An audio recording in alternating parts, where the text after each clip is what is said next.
Good afternoon, High-10 partners. We're very excited to have John Wax from Snap NHD here to teach us about filling out the FHDS form from CAR. So welcome, John, and thanks for coming in. And I'm going to share screen. Thank you very much, Michelle. We're going to go over a little bit of what happened in the past, I want to say, since March 24th, 2025, the CAL FIRE local responsibility maps have been updated. Next page. Okay, I'll read it from here.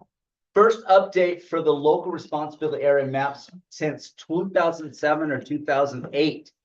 The local responsibility maps are comprised of incorporated cities, which is Alhambra and Monterey Park, and the other cities in San Gabriel Valley, as well as the cities that are comprised of unincorporated cities, censure designated cities, and rural communities. Those are not designated, but that's CAL FIRE is responsible for fire protection and prevention. Okay, cities are responsible for adopting the local responsibility maps within 120 days of release. So for Los Angeles County, that means 120 days from March 24th, 2025. Unfortunately, not all the companies did like we did. As soon as it became available, we updated the maps. So the information is in our reports. Once the local information becomes available, those will be uploaded to our system and incorporated in the reports. Okay, next page. Okay, this is Alhambra before the change. And next page. This is the change that happened. Oh, go back one. This is, you can see the yellow area there. That's how it changed and made more of the Alhambra area high fire or very high fire designations.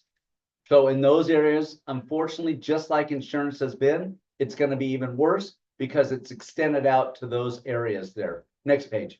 Okay. This is San Gabriel before. Next page. Is this after? Let's see. That's San Gabriel before? Yeah. Monterey Park. Okay, so that didn't change. Here's Monterey Park before. And the next page. And there it is. It's increased over here, as you can see. There's additional areas in Monterey Park. Not a lot of area, but some areas that have increased into the high fire zones. Next page. I think I only have Temple City does not have any changes. It was not in any fire zones. The last one is Arcadia, because I know you guys work in Arcadia as well. Okay, this is before, and the next one is after. Now you can see how it encroaches down south from the hillsides into the flats of the city, and you can see how it increased. And then any questions at this point? We didn't see Alhambra after. Yeah, we did at the beginning. You want to go back? Yeah, we can go back, no problem.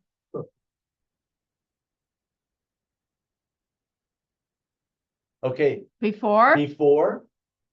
See?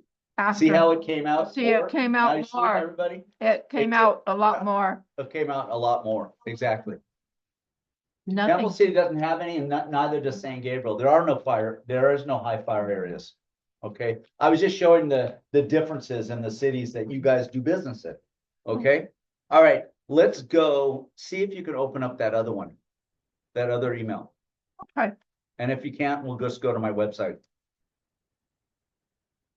Okay, so while I'm looking for what John needs, he's going to go over some updates. Yeah, so updates.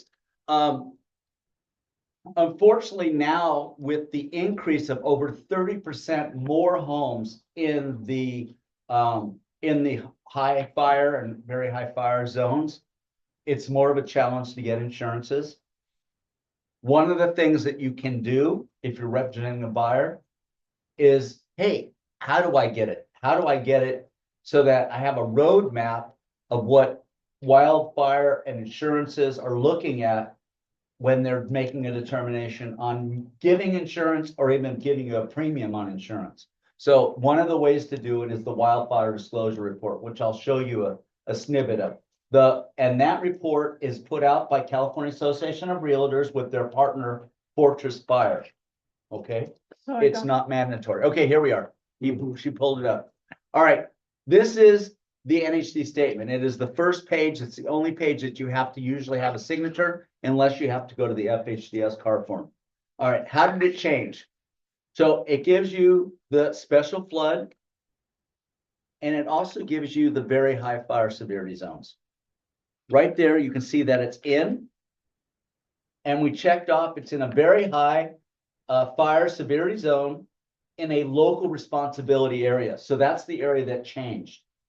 It's still CAL FIRE, even though it's local responsibility. So you would have to use the FHDS car form. The next thing on here is the wildland fire. So very high fire was always there and wildland fire. What did they do? They now added two other categories: high fire state and very high fire local. So that's what's been added to the form. What's the Okay, difference? their state determinations. Okay, so that's what they've added. And if it comes back in any of those zones, it means you have to deal with the FHDS. Doesn't mean you have to complete it, but you have to deal with it. Okay. All right. Next. And then the next thing is earthquake fault. Well, I was going to go through Oh, the rest of the okay. form. Earthquake fault zone. Okay. And Yes. then earthquake seismic hazard talks about the landslide and liquefaction. I ran one on my house, and the only thing it came back when was liquefaction. And what is liquefaction? When you're standing at the beach in the wet sand and the wave comes in, what happens to your feet? Think. You sink. That's what it is. So it's a sand type material which they bring into Bealdon. So they want flat. They flatten it out, but it's loose. It's not it's solid like granite or another type of soil that you could build on. And a high water table and an earthquake. All those three things, if all three things line up, that means you're in a liquefiable area. And they may differ from the local to the state, but oftentimes if you're in one, you're in the other. Okay, so if the state finds it, you're in the local as well. Okay, and then that's what that liquefiable is. How do you protect against earthquake, fault zone, liquefaction, and landslide? How do you protect yourself against it? What? Don't live there? Did she say that? Yep. No, you do what I do. I got earthquake insurance from California Earthquake Authority. And even the big companies will not give you insurance. They put you in touch with the California Earthquake Authority. And you have different denominations to pay as far as deductibles. But that's how you protect yourself. Just like any of these things, cost you more money to get insurance. That's what that means. Okay. All right, we can go to the next page.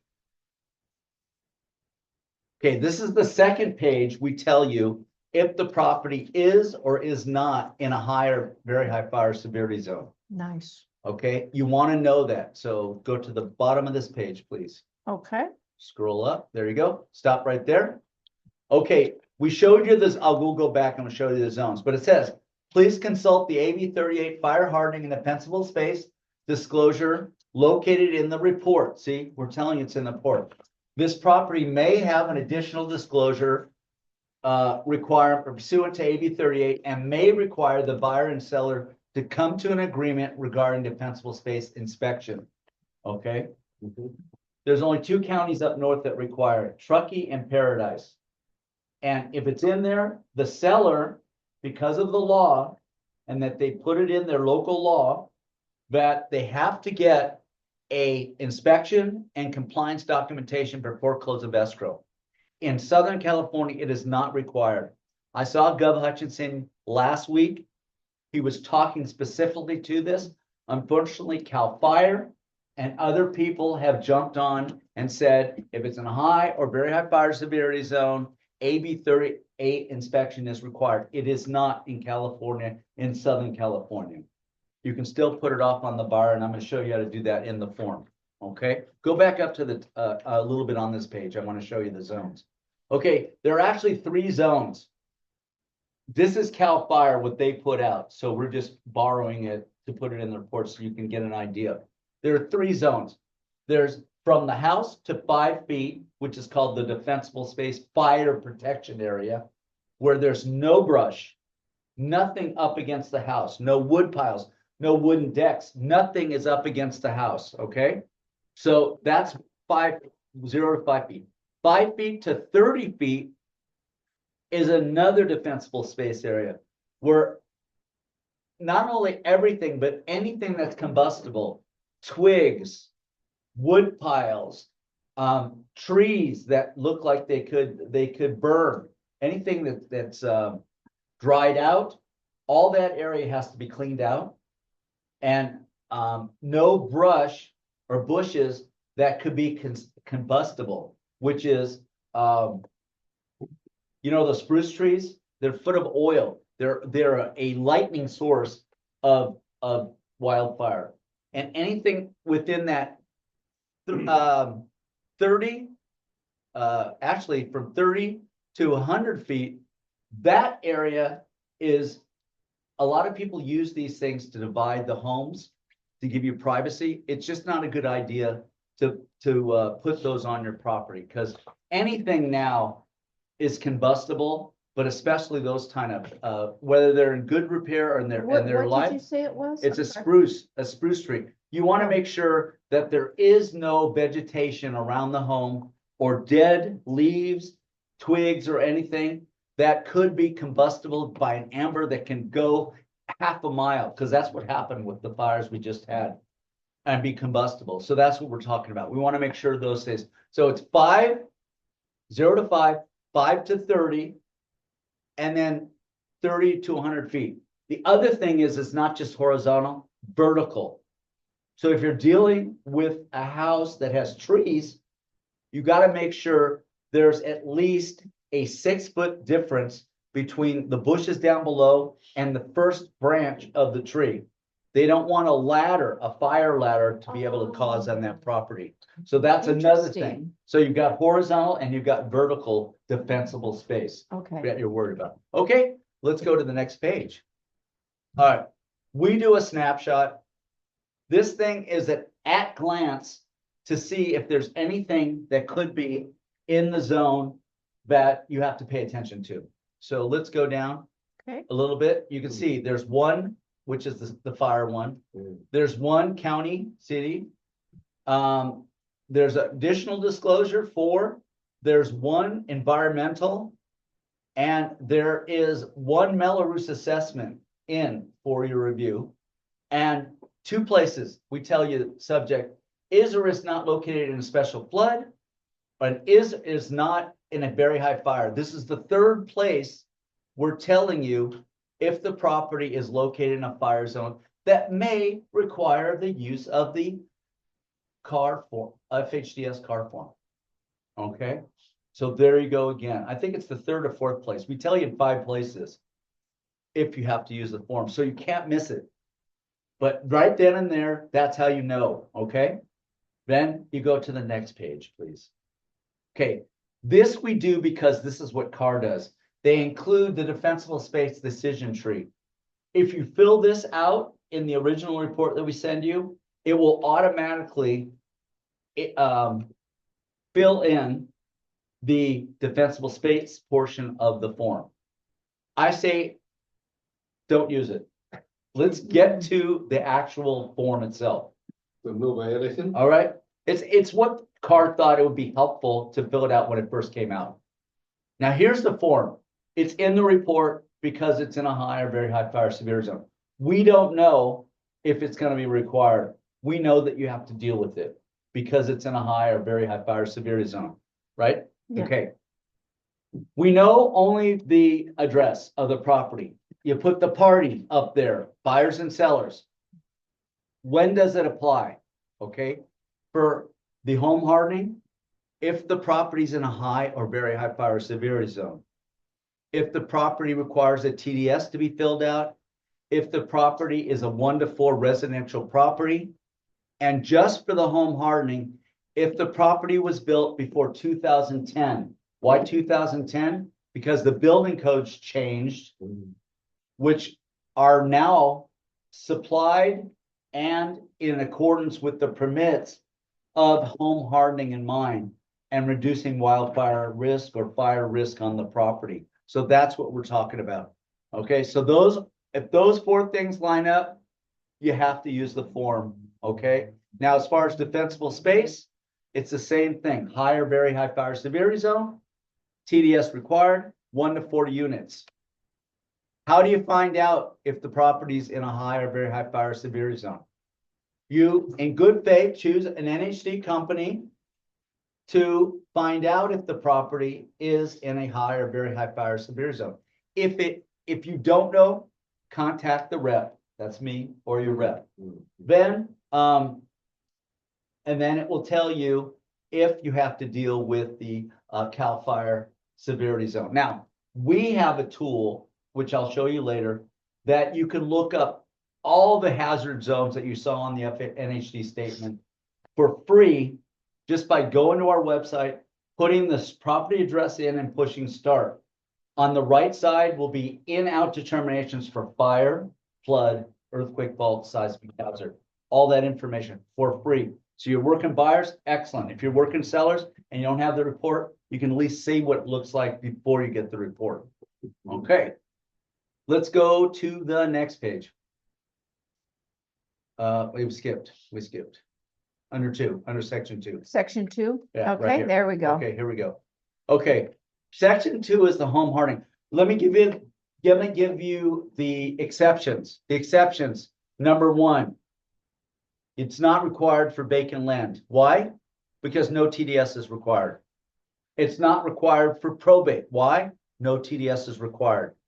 And for trustee sales where both trusters have passed away, it's not required. If one of them is alive, you have to do it. You have to use the form. But those are the exceptions to using the form. Okay. Number 2, it says fire hardening statutory notice. This home is located in a high or very high fire severity zone. And the home was built before the implementation of the Wildfire Urban Interface Building Code, which is before 2010, which helps the fire hardening a home to better protect your home from the wildfire. You might need, let's see, I can't see. Okay, you might need to consider improvements, information on fire hardening, including current building standards, and information on minimal annual vegetation management standards to protect your home from wildfires can be obtained on the internet website. And we give you the site that you can go to, and it gives you both what a home hardening and what is defensible space. And it's per CAL FIRE. Okay. The home hardening part under B. This is section B. Fire hardening vulnerabilities. Are you the seller, not the agent, the seller, the agent asks them, aware of the following features that make the home vulnerable to wildfire and flying embers? Number 1, eave, soffit, and roof ventilation where the vents have openings excess of 1/8 of an inch or are not flame resistant and ember resistant. Okay, that's number 1. So you've seen these. It's ventilation so that attics don't get too hot. Oftentimes they don't have the slats in there. So animals can get in. Birds can bring, birds can bring in leaves and make nests. They want to avoid that because those are highly combustible. Okay. Next one, roof coverings made of untreated wood shingles or shake, which we know there's a lot of old roofs out there. This may be a big issue when you try to get insurance if the roof is not in good repair. Okay. So yes or no, If they know, say what they say. If they don't know, it's a no. It's either yes or no, or if they don't know, it's a no. To the best of their knowledge. They're best aware of, not guessing, aware of. To the best of their aware of. Aware, exactly. That's right. I'll Christine. put that up so you can see it better. Combustible, landscaping, or other materials within 5 feet of a home or under the footprint of any attached deck. So you know how people like to put their wood up against the house? Mhm.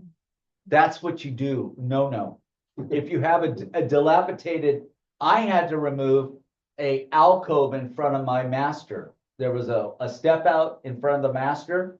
It was dilapidated. I had to remove the whole thing in order to get insurance because it was made of wood. Now I have a vinyl and it's gonna last forever. You know what I mean? It's not combustible. You have the knowledge, but does the insurance inspector come and check it out for that?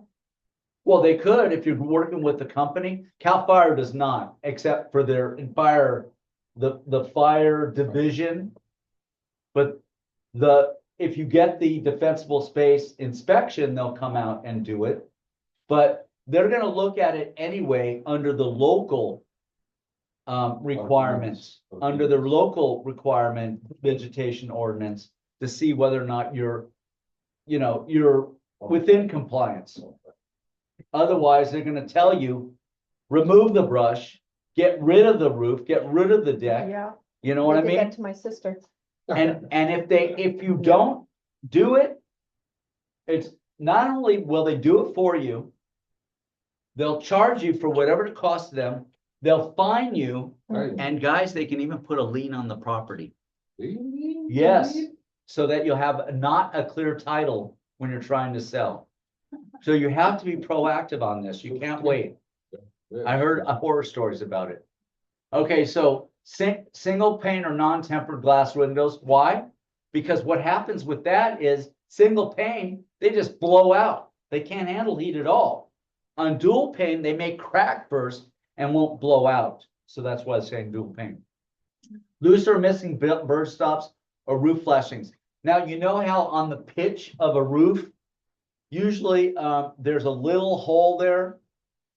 There may not be any protection. Again, animals can get in there and bring in dried out materials, bedding, that kind of thing. You want to avoid that. And then lastly, rain gutters without metal or non-combustible covering. I replaced my gutters, downspouts.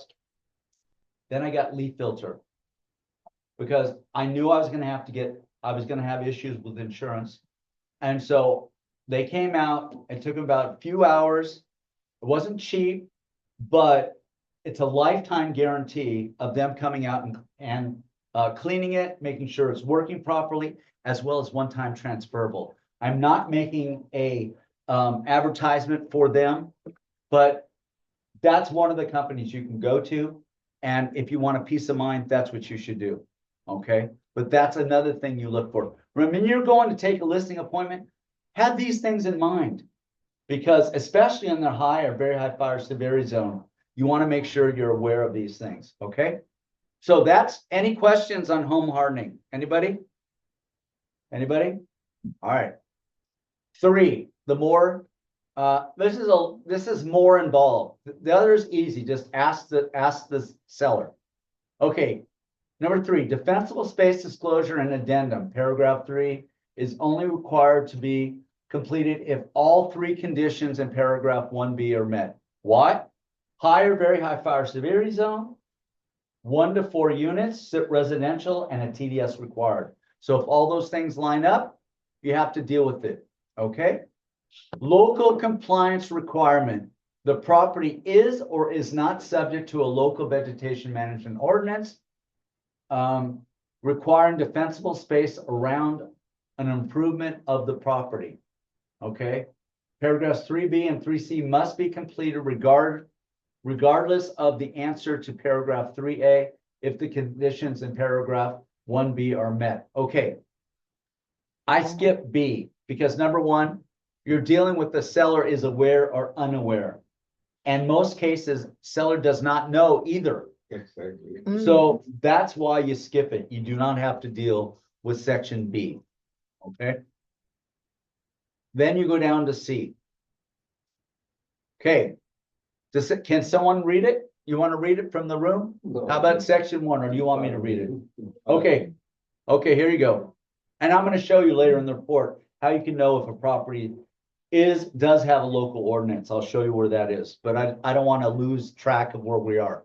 Okay, number C, buyer and seller agreement. Remember, it's an agreement.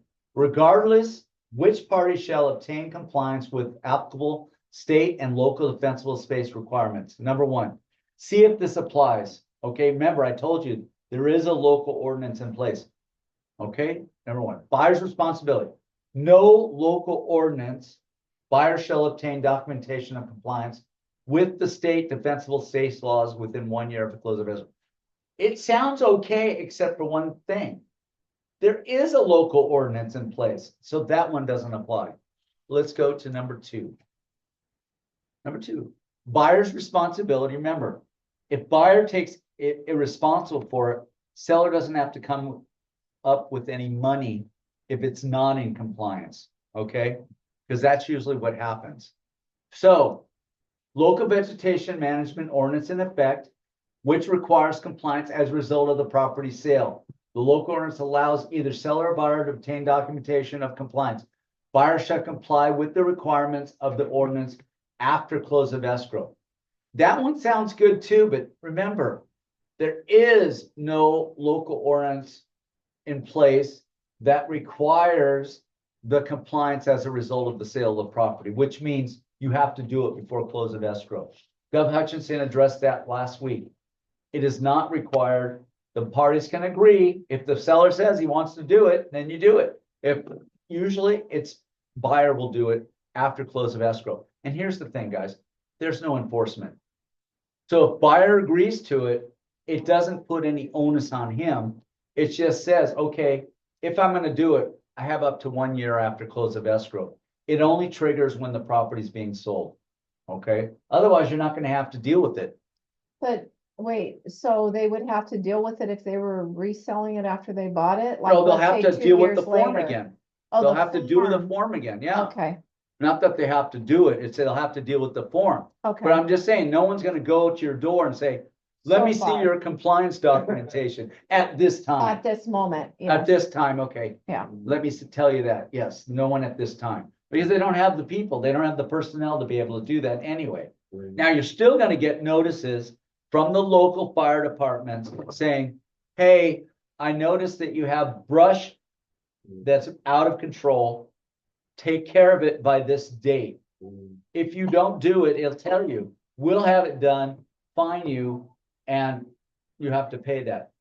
And then lien the property too. And you don't want that for sure. Okay, number 3, buyer's responsibility, local vegetation management ordinance in effect, which does not require compliance as a sale of the property. The local ordinance requires seller to, number 3, which does not require compliance as a result of the property. Buyer shall obtain documentation of compliance with the state defensible state law within 1 year after close of escrow, or if applicable, comply with the local requirements after close of escrow. So does that one sound good, guys? It fits the scenario. There is no requirement to do it before close of escrow. It can be put on the buyer as an agreement that they'll take care of it. And you can still close on time because there is no requirement to do it before close of escrow. Okay. Number 4, 5, and 6 deal with the seller. Those come into play when, I think it's number 5, state or local compliance. Okay, that's already completed. Local vegetation management or in effect, which requires compliance as a result of the sale of property. Local ordinance requires seller to obtain documentation of compliance prior to close of escrow. That's the one that applies for Truckee and Paradise. Now, if the seller knew it and he's going to sell the property and he already does it, that would be number 5. He already completed it. If only state law applies, seller has obtained documentation of compliance within state defensible space requirements within the last 6 months. Remember, once it's done, you only have 6 months that it's good for. Because what happens? brush grows on a property. In 6 months, you could have another catastrophe with brush all over the place, wildfire, and combustible materials on the property. So that's why it's only good for 6 months. Hopefully escrow closes, but that's what that means. And then lastly, seller responsibility, agreement to obtain state compliance. Seller shall obtain documentation of the compliance and deliver to buyer prior to close of escrow. So he hadn't done it yet. That's number 6. He's telling you also, you can get this is who did it, and this is where he can find it. And that's part D. That tells you that, okay? And then under number 4, final inspection report disclosure, seller has obtained a final inspection report addressing the compliance with them. That would be if they come back out and they do another inspection and give you a compliance on it. That's it. That's what that is. And then it tells you where the copy can be found. And then underneath that, a little down, please, on the page, seller and buyer sign. And that's it. You're done with that form. Any questions on the form? Don't fight with it. Call me. I'm here to help. It's very confusing to me. That's what I'm saying. It is. And that's why you don't have to do that. Yeah, I will go through it with you, with your client. I want your client on the call. We can do a 3-way call. I've done a bunch of them and more people. What I've been getting is because of CAL FIRE telling people that they have to get an inspection and compliance done by AB 38 requirements before close of escrow is not true. And that's what's happening. So I get my clients calling me, hey, a TC is telling me I've got to get the AB 38 inspection. And I said, no, that's not true. That is not true. Where's the property located? It's not in Truckee, it's not in Paradise, then it's not required. If it's up there, yes. Yes. But John, this only applies to areas that's high and very high zone, right? Right. If they're not within that zone, then we'll bother with it. It won't be in the report either. If we don't have that in the report, you don't have to deal We with don't it. have to deal with it, right? Right, but we'll tell you, green is not, red, you'll have that color, red is. But But if on the listing on the one that's not in those areas. Right, if you can, but like I said, people still have to get relocated. If they're doing temporary housing, you might have to give them a lease, get them into a lease agreement. That's another way to go. And then when they have enough money, then you can relocate them into a home. But at least that's another way you can go. We're the only ones with the free lease renters report. It's a flood zone only. It is required on residential properties. Okay. Any questions on the FHDS? Yes, sir. Any fee to do this? The form? Say that? Is that you charge any fee?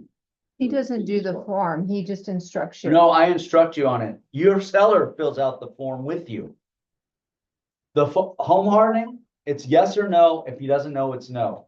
This part, I'll instruct you on how to complete it properly so that the parties can agree that who's going to be responsible for doing what. The close of escrow, we choose SNAP and HD, and that's the time we pay for it. So- It's paid as a closing cost of escrow by the seller. And you were Right, talking that one. about the CAL FIRE, is that the government insurance company? CAL FIRE is, yes, CAL FIRE Fair Plan is the Okay. government insurance. CAL It's Fair Plan, California Fair Plan. FAIR. Yes. Right. That's it. And then California Earthquake Authority for earthquake protection. Right, I heard about the earthquake, but never heard about. It's called Fair Plan. And all the big companies, unless you deal with a broker, all the big companies will say, yeah, we can get you insurance. Here, we'll put you in touch with California Fair Plan. Oh, Now remember, they California charge you Air the Plan, difference. what's that? Then they charge you the difference. Well, no, they'll charge you whatever they're gonna charge you in the length of time they get it to set up. Sometimes it's fast, sometimes it can take weeks. It just depends. There is no guarantee, and it's costly, and it's not 100% fire protection, but enough for you to get a mortgage. But you only have the two policies. Yes, One is that's for what I the was getting to. property, the other one's for the Umbrella, Anyway, you need two policies to cover that. right, And you're not cover 100%, you cover maybe like 70-80% the most.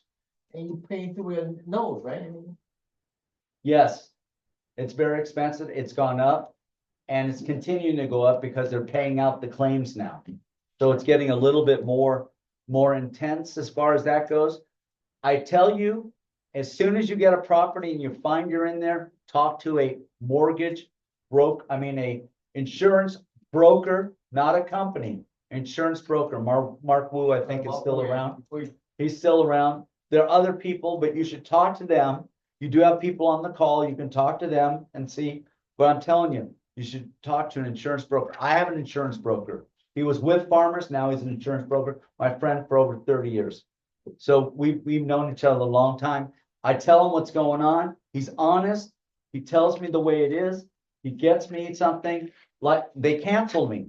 They canceled me in 2011. No, 2000. Yeah, maybe it was 2000. So your house was in what, high zone or I was not. what's going on? They came out and they because of the issue that they were gonna have to pay out, my company cut ties with California issuing insurance. So they carried me for a couple months and said, you have to find new insurance. My broker got the notice too. He said he was gonna call me on it. I called him on it. I said, what do we do? He says, don't worry about it. I'll shop it for you. And then So when- he shopped it. He has over 110 companies. Or you wind up with fair play or something else? No, my own. Yeah. He got me eventually. I was at Safeguard. I went to Safeco. Safeco says, no, we're not going to continue either. Says, don't worry, we'll go to another one. So he got me Mercury. So I did the bundle on Mercury. So I have everything under Mercury. They were only doing a limited number of the policies. And at that time, I wasn't in a high fire. Now, maybe different. Okay, but it wasn't. So that was good. Any questions, guys? Because otherwise I'm going to go over a few more things. Continue. Okay, but the fire was important. I wanted Michelle to see that we can work with you on this. So you can help the agents, Yes, okay, navigate the form. exactly. Okay, They just call me and I've already done it. with a their few times. client on the line. Yes, Yes, okay. we'll just conference me in and we'll do it. It doesn't take that long. I just ask some questions and then they answer them and then boom. As far as the home hardening, it is not that hard. Just ask the questions, check off, and go by what they're aware of. Don't let them guess. Are you aware? Yes or no? You don't know? It's no. No. All right. Yes, everywhere that you're going to do business, there is a local vegetation ordinance in place. Just know that there is. Okay. Let's go down a little bit. I want to show table of contents. Okay. The first page, it gives you California state. And you can see there's one in. There's county, city. It says in, and then those are fire. And then additional disclosures. You've got the AB 38 compliance page, which I'll show you in a second. You've got the commercial, there's a commercial industrial zone. What does that mean? It means within 1 mile, there is a commercial industrial activities going on. Maybe there's additional sound, there may be smells. You're just putting them on notice that that's the case if they live in that neighborhood. The next thing, go down. Okay, what else do we have? Sustainable groundwater. There are districts set up throughout the state that monitor the amount of and also the toxicity of groundwater to make sure it's safe to wash and drink. That's what that is. So we're telling you there is a Sustainable Groundwater Management Act in place. And then radon zone. Radon is an odorless, tasteless gas that normally in the soil, it's decaying uranium in the soil that emits normally. When you build on it, it emits more. And it's just decay. It's an odorless, tasteless gas. If you breathe it in a confined space, you can have respiratory problems or possibly even get cancer. It's bigger back east than it is here. There are some homes in the older areas of Pasadena, Altadena and whatnot, I don't know much in Altadena now, but those areas that had basements. You have to make sure there's ventilation. Basement. The basement has to have ventilation. If not, it's containing uranium that is oozing up from the soil Oh my naturally. God, I saw a bad show on that where people, It's because of bad. that, oh, It's bad. It's bad. The other thing is, if you see that homes are built, the older homes were built on raised foundation. yeah. So what happens? Every 5 feet, there's a vent. Mhm. So that it escapes and doesn't go into the house. It Right. escapes from underneath the Yeah. home, as long as there are no holes in the flooring, and goes out around the. On a slab, as long as it's not broken, you're not gonna have an issue. But if there's a break in it, uranium can come up and through there, the radon. It's older, it's tasteless. There is no really duty to put a detection in there, although for 25, 30 bucks, you can go to Home Depot, Lowe's, any of those places, get the kit, follow the directions, and find out how much the exposure is. And we call it deciphers. We'll tell you in the report if what it is, high, low, and moderate. And we have to tell you that. So let's go to the same page. Same page, the top of the additional disclosures, next, right there. Now go to additional disclosures, the first thing. Excuse me, you missed the methane gas area. Methane, yes, but that's not in this report. I mean, it's not But what pertaining to is this it? report. How does that work? Methane is the same thing. It's a huge thing in Wilmington Yeah, and going along the Wilshire corridor. Methane is another odorless, tasteless gas that emits when you deal with soil, and there are pockets all over the place, and they're combustible. It's the same kind of thing. You breathe that in over a period of time, you can get sick. We will give you shallow methane if it's available. There are not a lot of maps. LA County has a map, so we can give you that. But other areas don't have maps for it. We'll tell you this is what methane is, but you know, that's all we can do. And maybe a proximity to it, but we can't give you a lot of information. Again, that's where terrorists want to go because they know they can get the most damage if they hit those pockets and everything.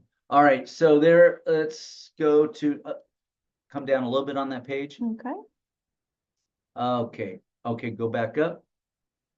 Next page, go to the previous page. okay. Next, there, right there. Okay, see additional disclosures, guys? See that right there? Click on the AB 38 fire, click on that. This is called a smart report, and this is the reason. Oh, nice. You can click anything in the report and the table of contents, it'll bring you to the page. All right.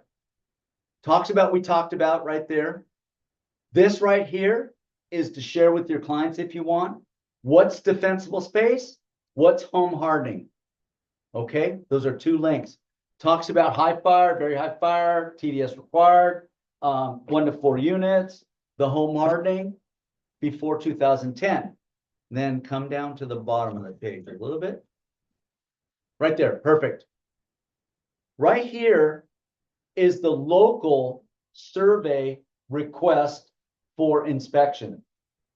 Earlier in the report, we have the CAL FIRE. This is your local, right here on the AB 38. You click on that, you can't call it in to get an inspection. The only way to do it is to send them a request this way, fill out the form. About 48 hours, they'll contact back to schedule your appointment. Costs vary. Some may not cost, some can go up to 250 bucks just for the inspection. That's not even trying to figure out how much compliance will be, okay? Here we go. Property address, county where it's located, APN number, local vegetation management ordinance. Oh, there it is. And that's the actual ordinance that pertained to the property. Okay, so that's how you know if the property has a local vegetation ordinance. It's right in the report. The other thing is required for close of an escrow? No. Anywhere you're doing business, it's going to say no, but it says it right there. And then here's the 5th place. Based on the map review, the subject property is located in a high or very high fire severity zone. That's a sad story. It is, but it's there. I'm telling you, we give you everything you need and make it as easy as possible for you to understand Yeah. and find the information. This is made for the lay people. This is Thank not you. made, Yeah, this is not made for the real estate professional or attorney. This is boom, boom, boom, and all the highlights are right there. Okay, now let me show you a little trick. Okay, that's the report. I'm going to show you some of the tools we have on our website. you want me to move? Let's go to the website. Just go to our website. Can you go to the website? Mhm. Okay, Mhm. so stop the share. No, keep the share. Oh, You can go back to it if you want. do we need it? Yeah, because I want to show everybody. Go Okay, back to share, but we'll go to the website. okay. All right, Because you'll love this. Michelle, this is just great okay, stuff. so, oh, www.snapnht.com. Just go to snapnht.com. Let's do 3 W's. If you're going to there. That'll bring it up. Okay. See this, guys? This is our ordering screen. Okay. All right. I want to find out if a property is located in a high or very high fire severity zone or affected by flood, fire, earthquake, fault. Put it, you have a house, put your house in there. Use the I property, already know. location, street address. What? I'll put the office. Okay, do that. And then the zip code. That's all you have to do, zip, Oh, just the zip? yeah, just the zip. Okay. And then go, 91801, yeah. Mm-hmm. And now go down and say start. That's all you have to do is push start, guys. What happened there? You need to sign up or be in. Oh, an account, right? oh. Yeah, you need an account. I thought you had an account. No, I just Okay. call you. Okay, that's true. You can do that. But anyway, what you just saw there, she just puts the information in after you have an account. You push start. On the right side will give you in-out determinations from fire, flood, earthquake, fault, seismic hazard in seconds. And it's free. So when you're working with your buyers, it's really good. And if you're working with your sellers and you're not ready to order the report, which you should, if you've got a listing, you can look and see what are we going to be dealing with. Would that be the same report as the, one we get from the escrow when we open escrow? Well, if you use Snap and HD, it is, but you don't do it through escrow. You order up front, Christine. On a listing. On a listing. Yeah. You do it on your Because listing. it doesn't cost unless you close. Yeah. You only pay if it closes. So you order it I'm when gonna you get your turn the listing. camera back to it. When you see escrow only. You can do it that way, but not necessary. You still have to indicate who you want to use if you're using escrow. But you should order it up front. I do. Or do you work with Anna in the office? So you mean we order? Yeah. an agent? Yeah, I always order like up front. And then I hurry up and I send it over right when we're opening. Here's the NHD And that was- report. That was how we order. Right. Yeah. You order up front. That's what I wanted to tell you. There's no penalty, you the client. If it doesn't close, no charge, but we want you to have valuable information to help you expedite sale and help you market the property. Because what do they want to know? They want to know this stuff now. Yeah. They don't want to find this out when Yeah. escrow comes. Because what happens if you have to deal with the FHCS card form and you're in escrow now? Delayed. Because you can't get a hold of the client. That's Or not whatever. important, but most important thing is insurance.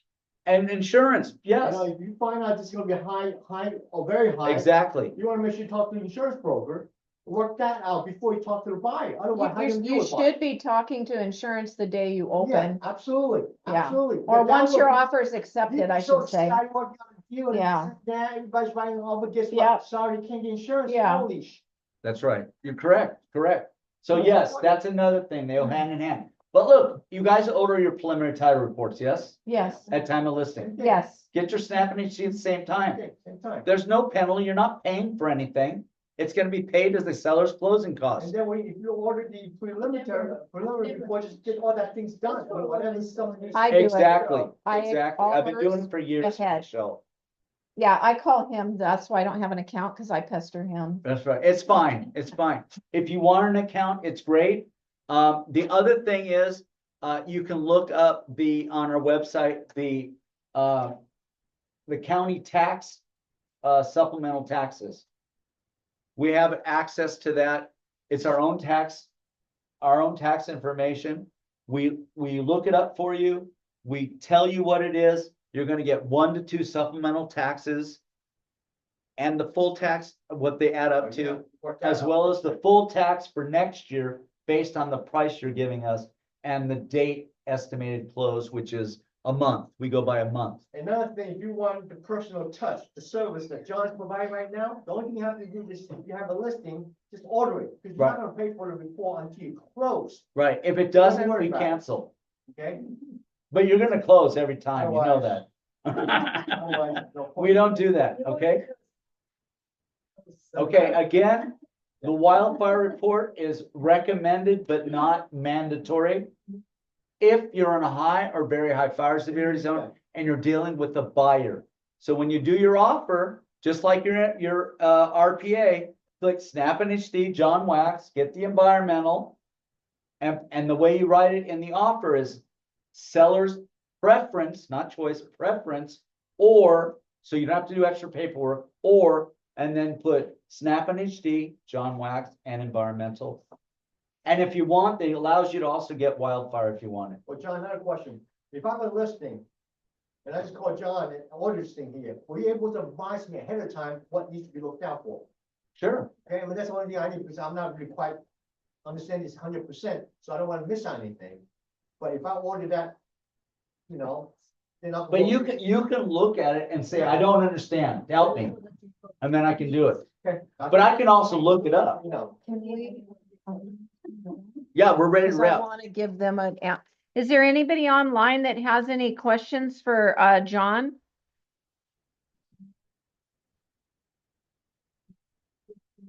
Anybody have any questions? Okay. Okay, anything further you want to add, John?